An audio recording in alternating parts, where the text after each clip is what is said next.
Hey there, Eli coming at you again from OSA Coventry, here today with another episode of Ecology with Eli. Today I wanted to talk about an interesting concept, and that is the idea of an invasive species. In this tank behind me here, I have one or two Volatine's lionfish, and as much as they're being shy right now, these guys are true predators of the reef. They come from the Indo-Pacific, and they are definitely a keystone species.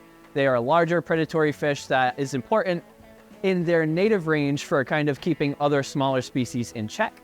They are very skilled predators at pulling smaller fish off of the reef, and they themselves have some unique protections that kind of keep them from being preyed upon by other animals. So a lot of you guys know that the lionfish is actually a venomous animal, and all of these spines down its back carry a potent toxin that can sting whatever prey or whoever else brushes against this fish, and that is a way that they deter themselves from being eaten. So that's all fine and dandy when it comes to their own native range. However, these fish have been known to be an invasive species in the Caribbean. Interestingly, one of the last times I was at the Mystic Aquarium, one of the first things that caught my eye with that big round cylinder tank in the center of the aquarium, the one that is based around all of those Caribbean animals, whether they be large angelfish or grunts and snappers and lookdowns and all of these other Caribbean native fishes. As of lately, there are a handful of very large lionfish in that exhibit as well, and I thought that this was a really interesting touch, considering that they are non-native to the Caribbean.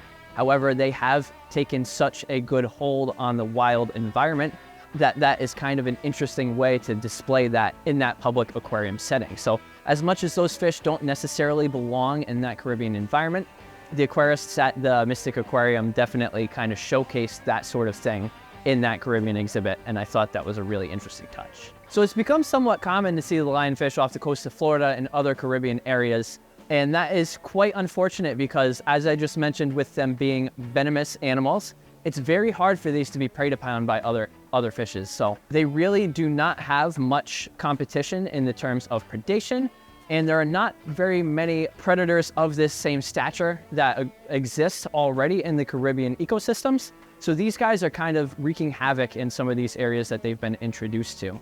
Now, it is believed that these were introduced by just a couple accidental or purposeful, it's hard to really say, but a couple introductions from the aquarium hobby. It is believed that somebody or a few different people had released these over time, and just enough got out into the open ocean that they were able to reproduce and thrive in this area. So unfortunately, these lionfish are kind of wreaking havoc on these areas of the reef, non-discriminately pulling smaller fishes off of the reef, and it is really difficult for other fishes to eat them. On a better note, there are some conservation efforts at play that are kind of being tailored toward getting these out of the Caribbean. There are some sport fishing tournaments that happen yearly or on a regular basis where people go out with the intent of removing lionfish from the reef.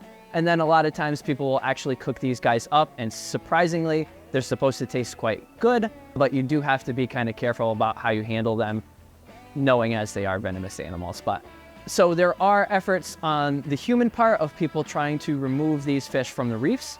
Also, a really interesting thing is it has been recorded in the wild that some of your larger groupers, like Goliath groupers, and some of your species of shark are actually learning how to handle the lionfish in terms of catching these lionfish and swallowing them headfirst so that they do not get spined by those venomous spines. So as much as they don't really have a natural predator in the Caribbean or in these other Atlantic areas, it has been noted that these are becoming prey species of some of your larger predatory fishes. So that's just a great thing to hear, because that's going to help to keep their numbers in check.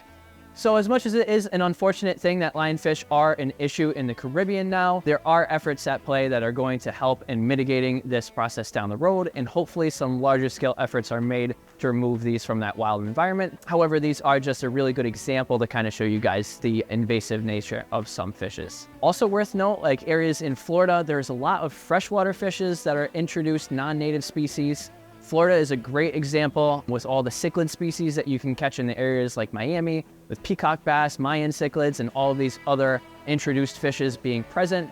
There are a lot of examples even locally of some fishes that are just introduced non-native, and this is a cause for concern in some instances, especially when these become very adept at removing other prey items from the water, even the idea of other diseases and other risks that are inherent to adding new animals to an area. So definitely something that we do not want to participate in.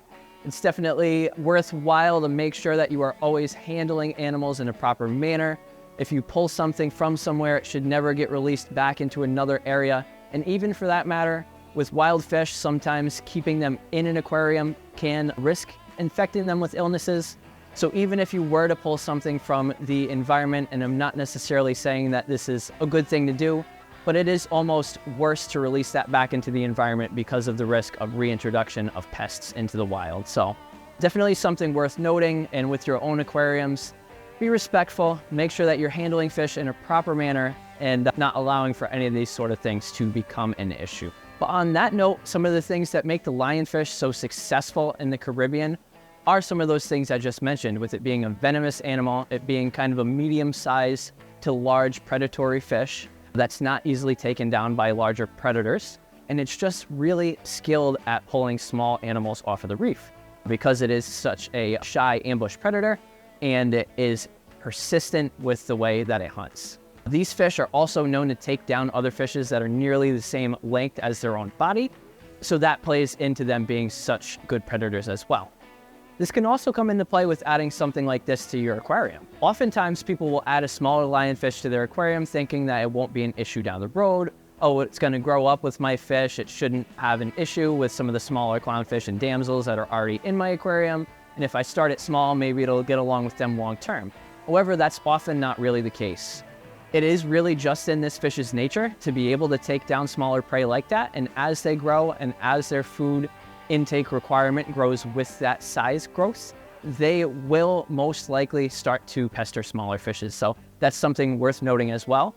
And if you do plan on keeping predatory fish such as lionfish or groupers or other fish, and there is a chance that down the road you won't have the proper aquarium to suit this animal, make sure that you have a backup plan on how to rehome this animal without risking release of this into the wild. There are often other hobbyists that might have an aquarium large enough that they would be willing to take in this fish, or even sometimes your local aquariums and such would be willing to take some of those larger specimens in so that we don't risk repeating the same sort of issue with other fishes.